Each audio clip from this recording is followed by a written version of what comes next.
Hello everyone, this is Vinesh Srivastava and you are watching my YouTube channel English by Vinesh Srivastava। आज हम 12th की book panorama के third lesson को लेंगे। Third lesson को सुनीति नाम जोशी ने लिखा है और इस लेसन में दो कहानियां हैं छोटी छोटी, लेकिन बहुत ही इंस्पिरेशनल स्टोरीज हैं दो। तो आज हम देख रहे हैं panorama lesson third class 12th। तो पहले सुनीति नाम जोशी जो इसकी राइटर हैं उनके बारे में हम जानें कि कैसे क्या है। सुनीति नाम जोशी इंडिया में पैदा हुई, लेकिन इन फ्यूचर बाद में जाकर के वह कनाडा में शिफ्ट हो गई। तो सबसे पहले उनकी हम पहली कहानी को लेते हैं जिसका नाम है द गिटार प्लेयर। पहले आप कहानी को ध्यान से समझो, फिर हम कहानी के थीम पर जाएंगे। इसमें दो कहानियां हैं। पहली कहानी है द गिटार प्लेयर और जो दूसरी कहानी है वह है स्वयंवर। तो पहली कहानी को हम ले रहे हैं जिसका नाम है द गिटार प्लेयर, मतलब गिटार बजाने वाला या गिटार बजाने वाली। कहानी यूं है कि एक लड़की गिटार बजा रही है और उधर से कोई राहगीर गुजरता है और वह उस लड़की के गिटार बजाने की ध्वनि को सुनता है और वह उसके प्रेम में पड़ जाता है। वह उस लड़की के पास जाता है और अपने प्रेम का प्रस्ताव रखता है। तो लड़की उससे प्रश्न पूछती है कि क्या तुम मेरे संगीत से प्रेम करते हो या मुझसे प्रेम करते हो। लेकिन वह लड़का, वह राहगीर निरुत्तर हो गया। उसने उसे कोई भी जवाब नहीं दिया और उसने सिर्फ इतना कहा कि मुझे नहीं पता। लड़की उसके जवाब से संतुष्ट नहीं। फिर एक और राहगीर उसी रास्ते से गुजरा और उसने उस लड़की को देखा और वह उसके प्रेम में पड़ गया। लड़की ने फिर उससे प्रश्न पूछा जब उसने अपने प्रेम का प्रस्ताव उसके सामने रखा कि क्या तुम मुझसे प्रेम करते हो या मेरे गिटार से। इस लड़के ने, इस राहगीर ने भी वही जवाब दिया कि मुझे नहीं पता सही जवाब क्या है। दोनों के जवाब से लड़की संतुष्ट नहीं हुई। दोनों ने पूछा कि सही जवाब क्या है, तो उस लड़की ने जवाब दिया कि मैं जवाब कल दूंगी। अब दोनों राहगीरों के प्रश्न पर ध्यान दो। दोनों राहगीरों से पूछे गए प्रश्न के ऊपर ध्यान दो कि भाई लड़की ने दोनों राहगीरों से दो तरीके के प्रश्न पूछे। पहले ने केवल लड़की की संगीत की ध्वनि सुनी और दूसरे ने लड़की को प्रत्यक्ष रूप से देखा। लड़की ने दोनों से दो तरीके के प्रश्न पूछे। पहले से पूछा कि क्या तुम मेरे संगीत से प्रेम करते हो या मुझसे, और दूसरे से पूछा कि क्या तुम मुझसे प्रेम करते हो या मेरे गिटार से। दोनों जो राहगीर थे उन्होंने गलत जवाब दिया और दोनों ही जवाब जानना चाहते थे कि लड़की की तरफ से जवाब क्या है। लड़की ने कहा कि कल इसका जवाब। रात भर दोनों जो राहगीर थे वे सोच सोच करके परेशान होते रहे और कि भाई कल हमें क्या जवाब मिलेगा। दोनों दूसरे दिन परेशान की अवस्था में लड़की के पास गई। लड़की ने उन दोनों के प्रेम के प्रस्ताव को ठुकराते हुए कहा कि जब तुम किसी से प्रेम करो तो वह जैसे है उस रूप में उसे प्रेम करो, जिस तरीके से है उसकी अच्छाई बुराई, मेरिट्स डिमेरिट्स, क्वालिटीज डिसक्वालिटीज सबको स्वीकार करते हुए प्रेम करो। उसने कहा कि मेरा संगीत जो मुझे बेहद प्रिय है, लेकिन तुमने पहले वाले से कहा कि तुमने मेरे संगीत को कोई प्राथमिकता नहीं दी। दूसरे ने भी वह भी उसने कहा कि ठीक है कोई बात नहीं।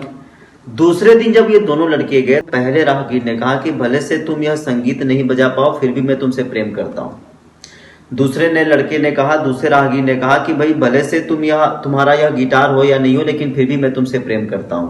कहने का मतलब यह है कि दोनों राहगीरों ने जवाब तो दिया, लेकिन दोनों केवल उस लड़की से प्रेम कर रहे हैं, न तो उसके संगीत से और न ही उसके गिटार से, जो लड़की को बेहद प्रिय है, बेहद पसंद है। कहने का मतलब यह है कि ये दोनों ही केवल शरीर से प्रेम करते हैं लड़की के, और लड़की का जो गुण है, लड़की की जो क्वालिटी है, लड़की की जो संपत्ति है, उससे दोनों राहगीर प्रेम नहीं करते। इसीलिए लड़की ने इन दोनों के प्रेम के प्रस्ताव को ठुकरा दिया और कहा कि जब आप किसी से प्रेम करें तो उसके गुण और अवगुण को स्वीकार करते हुए करें। आप ऐसा नहीं कि किसी के अवगुण को नजरअंदाज कर दें, केवल गुण को प्रेम करें, क्योंकि कोई भी इंसान गुण और अवगुण का मिश्रण होता है। तो जब भी आप किसी से प्रेम करें तो उसके गुण और अवगुण दोनों से ही प्रेम आपको करना पड़ेगा। आप केवल गुण से प्रेम नहीं कर सकते और आप केवल किसी के अवगुण से प्रेम नहीं कर सकते, क्योंकि प्रेम का मतलब ही होता है कि जो जिस तरीके से है उसे पूर्ण रूप से आप स्वीकार करें, तभी प्रेम की सार्थक परिभाषा साबित होती है। कहने का मतलब है कि इस कहानी में ऐसा क्या छिपा हुआ है। लेखिका सुनीति नामजोशी इस कहानी के माध्यम से क्या कहना चाहती है। लेखिका इस कहानी के माध्यम से समाज को एक आईना दिखाना चाहती है। लेखिका ने इस समाज को आईना दिखाते हुए यह कहा है कि भारतीय जो समाज है, हमारा जो समाज है वह पुरुष प्रधान समाज है और हमारे समाज में लड़की के गुणों को उतनी प्राथमिकता नहीं दी जाती, उसे हमेशा उसके गुणों को नजरअंदाज किया जाता है। ये दोनों ही जो राहगीर हैं ये केवल लड़की से प्रेम कर रहे हैं, न तो उसके संगीत जो उसकी कला है, उसका गुण है, उससे प्रेम कर रहे हैं और ना ही उसके गिटार से प्रेम कर रहे हैं। तो कहने का मतलब है कि सुनीति नामजोशी ने समाज से यह प्रश्न पूछा है जो पुरुष प्रधान है कि लड़की को समान अधिकार क्यों नहीं मिला जो अधिकार पुरुषों को मिला। इसी में एक और कहानी है जिसका शीर्षक है स्वयंवर। स्वयंवर का मतलब होता है स्वयं वर का चुनाव करना अपनी स्वेच्छा से, उसे हम कहते हैं स्वयंवर। इस कहानी में राजा और रानी की एक लड़की है और वह लड़की सीटी बजाने में होशियार है। माता पिता दोनों, पेरेंट्स दोनों मना करते हैं लड़की से कि भाई सीटी मत बजाओ, लेकिन लड़की उनकी बात पर ध्यान नहीं देती है और सीटी बजाना जारी रखती है। धीरे धीरे वह लड़की बड़ी होने के बाद वह एक सुंदर राजकुमारी हो जाती है। फिर भी वह सीटी बजाना जारी रखती है। माता पिता परेशान है कि भाई इस सीटी बजाने वाली लड़की से कौन शादी करेगा, कौन विवाह करेगा। राजा ने कोई एक तरकीब सूझी और राजा ने सोचा कि क्यों ना मैं स्वयंवर करके और इस आसपास के राज्य के जितने भी सीटी बजाने वाले हैं उन सबको मैं बुलाऊं और बुलाने के बाद एक स्वयंवर कर दूं और मैं ये घोषणा करवा दूं कि भाई जो भी मेरी लड़की को सीटी बजाने में परास्त कर देगा, हरा देगा, मैं उससे अपनी राजकुमारी की लड़की की शादी कर दूंगा और यहां तक कि उसे धन संपत्ति भी दे दूंगा अपने राज्य की। राजा को यह विचार आया और उसने ऐसी घोषणा करवा दी और स्वयंवर का आयोजन किया गया, जिसमें यह प्रस्ताव रखा गया कि जो भी इस लड़की को सीटी बजाने में परास्त कर देगा, हरा देगा, उसी से राजकुमारी की शादी होगी और उसे राज की संपत्ति भी मिलेगी। एक से एक सीटी बजाने वाले आए, एक से एक भयंकर तरीके से सीटी बजाने वाले आए, लेकिन स्वयंवर में लड़की ने उन सभी सीटी बजाने वाले को परास्त कर दिया। अब राजा साहब चिंतित हो गए कि इसने जितने भी आस पड़ोस के राज्य के जितने भी होशियार सीटी बजाने वाले थे उन सबको परास्त कर दिया। अब इस सीटी बजाने वाली लड़की से कौन शादी करेगा। राजा बिल्कुल बुरी तरीके से परेशान हो गए।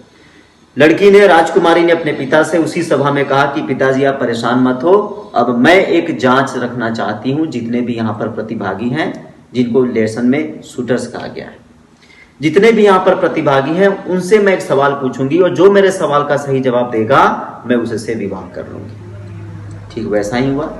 जितने भी वहां पर प्रतिभागी थे सबकी तरफ घूमते हुए, सबकी तरफ देखते हुए लड़की ने, राजकुमारी ने प्रश्न पूछा, क्या आप सभी अपनी हार स्वीकार करते हैं? सबने एक सिरे से सिर हिला दिया कि नहीं, हम हार स्वीकार नहीं करते, क्योंकि सबको अपने गुण पे, अपनी कला पे विश्वास था। और उन्होंने कहा कि नहीं, लड़की को कोई तरकीब है, कोई ना कोई इसमें तंत्र मंत्र है। और इसी वजह से लड़की ने सारे जितने भी सीटी बजाने वाले हैं सबको हरा दिया। लेकिन उसी सभा में उन्हीं प्रतिभागियों के बीच में एक प्रतिभागी था और उसने कहा कि नहीं, मैं अपनी हार स्वीकार करता हूं कि मुझे इस राजकुमारी से हार मिली है इस सभा में। राजकुमारी ने अपने पिता की तरफ देखा और कहा कि पिताजी, मैं इसी युवक से शादी करना चाहती हूँ, इसी प्रतिभागी से। क्यों? क्योंकि उस प्रतिभागी ने राजकुमारी के गुण, जो सीटी बजाने का गुण है, उसे स्वीकार किया, उसे माना, उसे अपनाया और समाज में बराबरी का अधिकार दिया। सीटी बजाना, और वह भी तेज गति से सीटी बजाना, आमतौर पे लड़कियों में पसंद नहीं की जाती, लेकिन उस प्रतिभागी ने उसके गुण को स्वीकार करते हुए सीटी बजाने की जो तरकीब है उसे गुण के रूप में लिया और उसे स्वीकार किया और उस लड़की को बराबर का अधिकार दिया। गुण किसी में भी हो सकता है, चाहे वह किसी भी चीज का गुण हो, अगर विशेषता है तो उसे प्राथमिकता दी जानी चाहिए। हमारे पुरुष प्रधान समाज में कुछ ऐसे कार्य हैं जो केवल और केवल पुरुषों के हिस्से के माने जाते हैं और कुछ ऐसे कार्य हैं जो महिलाओं के हिस्से के माने जाते हैं। तो जो लेखिका है श्रुति नाम जोशी, उन्होंने इसके ऊपर प्रहार करते हुए कहा है कि कुछ कार्य जो केवल महिलाओं के लिए बांटे गए हैं और कुछ कार्य जो केवल पुरुषों के लिए बांटे गए हैं, इसमें यह असमानता नहीं होनी चाहिए और इसमें इक्वलिटी आनी चाहिए। कहने का मतलब यह है कि हमारे समाज में जेंडर इक्वलिटी होनी चाहिए, जेंडर इनइक्वलिटी नहीं होनी चाहिए। तो इसी के ऊपर व्यंग करते हुए, इसी के ऊपर प्रहार करते हुए लेखिका ने 2 कहानी लिखी है, जिसका पहला शीर्षक है द गिटार प्लेयर और जो दूसरा है वो है स्वयंवर। तो उम्मीद है आपको ये दोनों कहानियां पसंद आई होगी, समझ में आई होगी। Keep commenting, subscribing, liking and sharing. Thanks for watching me. This is Vineet Srivastava.